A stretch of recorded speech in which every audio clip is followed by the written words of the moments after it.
Porque el evangelio de la cruz, la palabra de Cristo crucificado, es locura para los que están sin Cristo allá afuera. Ellos dicen que es locura. La palabra locura se traduce de una palabra griega que significa insensatez. Significa también, perdón la expresión por los niños, que no vayan a tomar mal ejemplo, pero significa tontería, estupidez, algo así. Locura es sinónimo de todo eso. Quiere decir que los que no tienen a Cristo piensan que los cristianos son unos, después les digo unos que, ya la verdad, ¿no? Eso piensa la gente que no tiene a Cristo. Que la predicación del evangelio es una tontería. Estoy usando un eufemismo, una palabra suavecita, tontería. Pero la connotación no es solo tontería, es más fuerte. No la repito para evitar la mala expresión, especialmente por los niños. Si no estuvieran los niños, se la suelto duro a ustedes para que sepan lo que la gente piensa de ustedes. Eso piensa la gente. ¿Usted está yendo a una iglesia a escuchar la palabra? O sea que usted también se volvió... Eso piensan de ustedes. ¿Quiénes? Sus amigos, sus compañeros de trabajo, su familia. Que ustedes son, voy a usar el eufemismo, un pobre tonto, suavecito ahí para que no suene muy duro. Por eso Pablo dice, los que se pierden piensan que estamos locos, que esto es una locura. Pero nosotros los que tenemos a Cristo sabemos que el evangelio es poder de Dios. La palabra poder se traduce del griego dunamis, que significa dinamita. Algunos dicen dinamis, más correcto creo que es dunamis o dinamis, dinamita. Entonces nosotros los cristianos sabemos que el evangelio no es una insensatez, no, el evangelio es dinamis, significa dinamita, es decir, un poder que explota. ¿Qué es el evangelio? Un poder explosivo. Por eso el cristiano tiene que hablar con dunamis, con poder. ¿De dónde vienen esta mañana? Del cultico. Estamos con el pastorcito Yaircito, vinimos cuatrico y todos tontitos. Porque no saben lo que son, por eso hablan así. Estamos aburriditos, cantó 4 coritos y los niñitos se quedaron dormiditos. Porque no sabe lo que es el evangelio.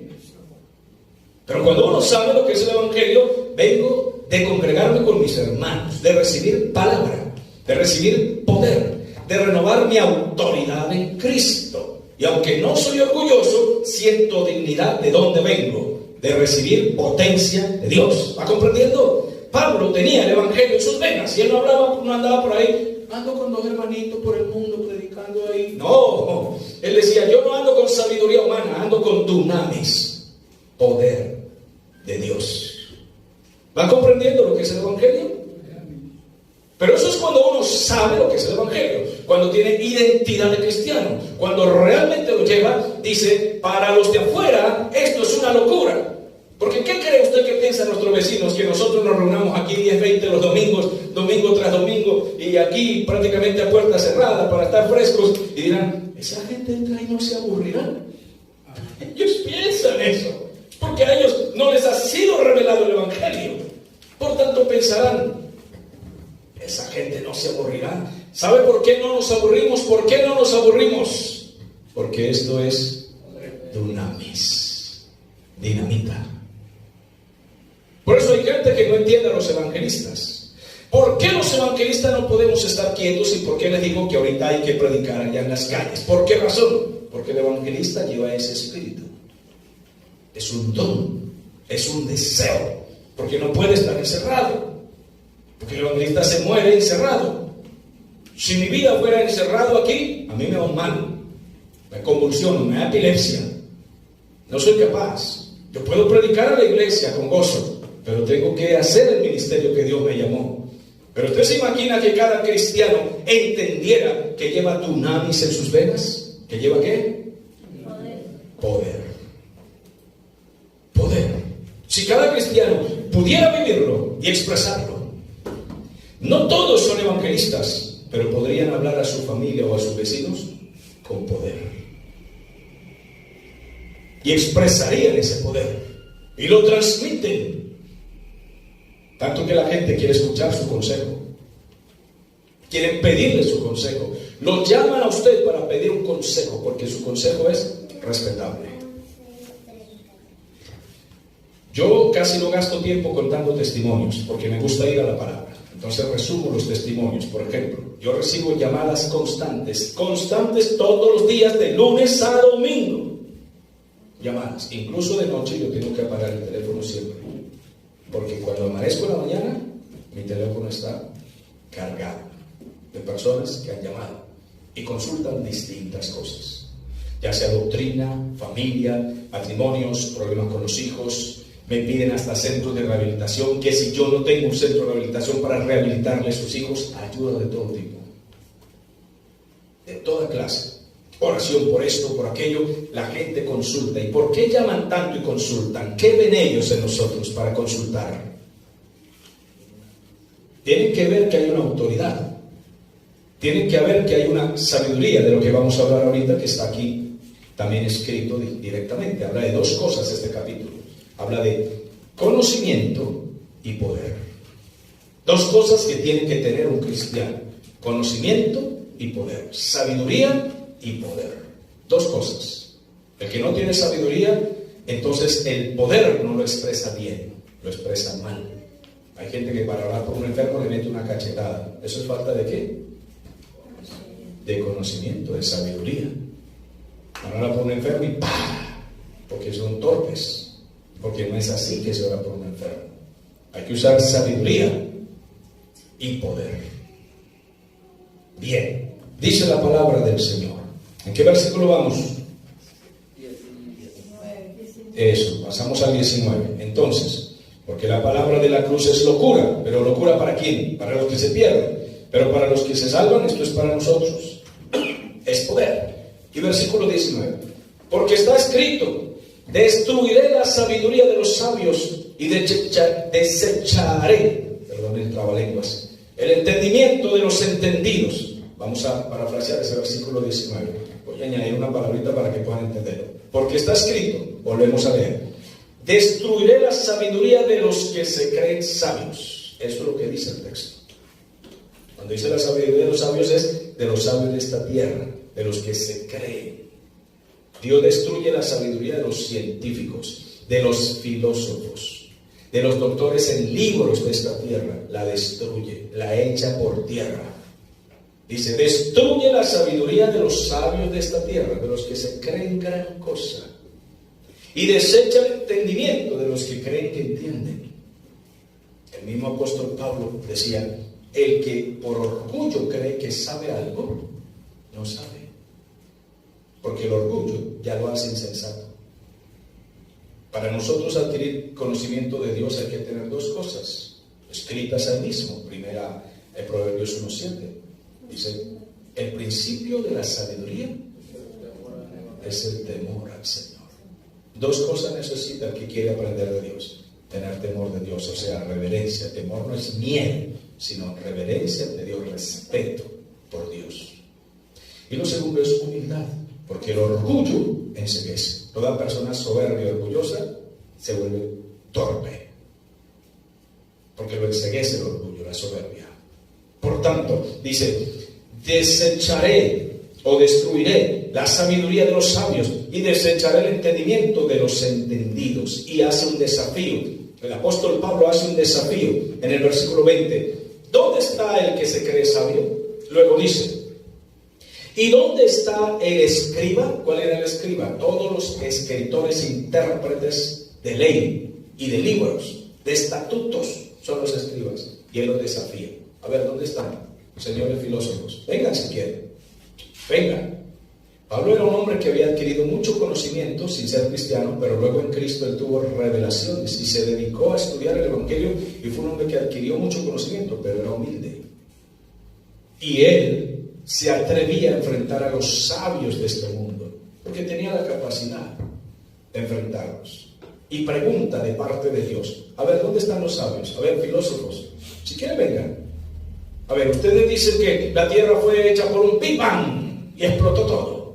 A ver, vengan para decirle cómo es el asunto. En estos días escuché a un científico que se convirtió al Evangelio, y él dice: nosotros los científicos no tenemos ninguna prueba de las teorías de la evolución, tenemos solamente teorías. Decía el científico.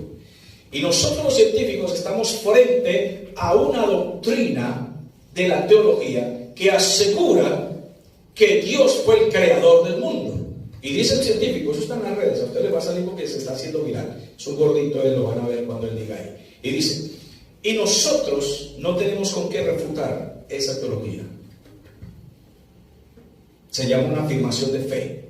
Y estamos llamados los científicos para destruir esa afirmación de fe, de que hay un Dios que creó cielos y tierra. Y nosotros los científicos tenemos que demostrar que no es así. Por tanto, lanzamos 100 teorías, pero todas son correcto, pero son teorías. O sea, teoría significa algo que no se puede probar. En cambio, él dice, pero los cristianos aseguran que existe un Dios que creó todo. Y nosotros tenemos que destruir esa afirmación, pero no tenemos cómo. El mismo. ¿Y qué dice Pablo aquí? Vengan los sabios. A ver, vengan científicos. Vengan disputadores de este siglo. Ahí sigue diciendo, miren, ¿dónde está la escriba de este siglo? ¿No ha enloquecido Dios la sabiduría del mundo? ¿Dónde está el disputador de este siglo? Versículo 21. Pues ya que en la sabiduría de Dios el mundo no conoció a Dios mediante la sabiduría humana. Ahora, agradó a Dios salvar a los creyentes por la locura de la predicación. Mire ese versículo tan maravilloso. Mire, dice que Dios no quiso, porque Él es Dios, no quiso que lo conocieran por medio de sabiduría humana, ni ciencia, ni filosofía, ni ninguna sabiduría humana. No quiso, sino por la predicación. Qué cosa tan tremenda. O sea, alguien quiere conocer a Dios. Entonces el científico pregunta, ¿cómo puedo conocer a Dios? Y un filósofo le dice, por medio de la filosofía. Y todos los otros científicos, no, por medio del conocimiento de la ciencia. Y llega alguien y le dice, no, es por medio de la predicación. Tenemos que leer la Biblia y orar. Y el científico dice, ¿cómo voy a comparar orar y leer la Biblia con la ciencia y la filosofía? Señor, por favor, eso es una tontería. Y el predicador le responde, pues aquí dice que es así. Es por la predicación y la oración. Es por arrepentimiento, la locura de la cruz. Es impresionante. Nadie puede conocer a Dios sino por medio de Cristo crucificado en la cruz del Calvario. No hay otra manera. No existe. Pero me parece una tontería, Señor. ¿No se puede conocer por medio de la ciencia, de la investigación? No. Pero queremos enviar cohetes, naves espaciales con cámaras para conocer a Dios. No lo van a encontrar por ningún lado. ¿Usted me puede enseñar cómo? Sí. Usted se arrepiente de sus pecados, cierra sus ojos, contrito de corazón, se humilla, arrodilla su alma y lee estos versículos y dice, Dios, perdona mis pecados, y comienza a conocer a Dios. Y el científico dice, ustedes están locos, verdaderamente que les patina. El mundo cree que estamos locos. Ahora, yo le pregunto al que ha tenido la experiencia de la salvación, ¿usted realmente cree que está loco, que estamos locos? ¿Qué van opinando ustedes? Pues estamos claros. Le digo, a mí más bien me da risa la sabiduría mundana. Parece una verdadera tontería. Quieren conocer a Dios y mandan una nave espacial a Plutón. Me parece que... y gastan millones y millones de dólares en eso. Me parece que les patina verdaderamente. Los que hemos conocido a Cristo, cerramos nuestros ojos, oramos, hemos experimentado la salvación, el perdón, que no se lo dan a usted en ninguna clínica, ningún médico.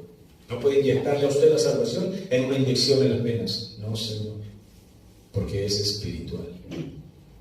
Cristo dijo, el que no nace de nuevo del Espíritu no puede ver el reino de Dios. ¿Van aprendiendo? Ahí está. Y luego el versículo 21 dice, pues ya que en la sabiduría de Dios el mundo no pudo conocer a Dios, mediante esa sabiduría humana agradó a Dios salvar a los creyentes. ¿Cómo? Por la locura de la predicación. Porque los judíos piden señales y los griegos buscan sabiduría. ¿Qué pedían los judíos en ese tiempo? Señales. ¿Y qué pedían los griegos en ese tiempo? Sabiduría, filosofía. Mire, eran estudiosos de Aristóteles y de Platón. Aristóteles fue maestro de filosofía.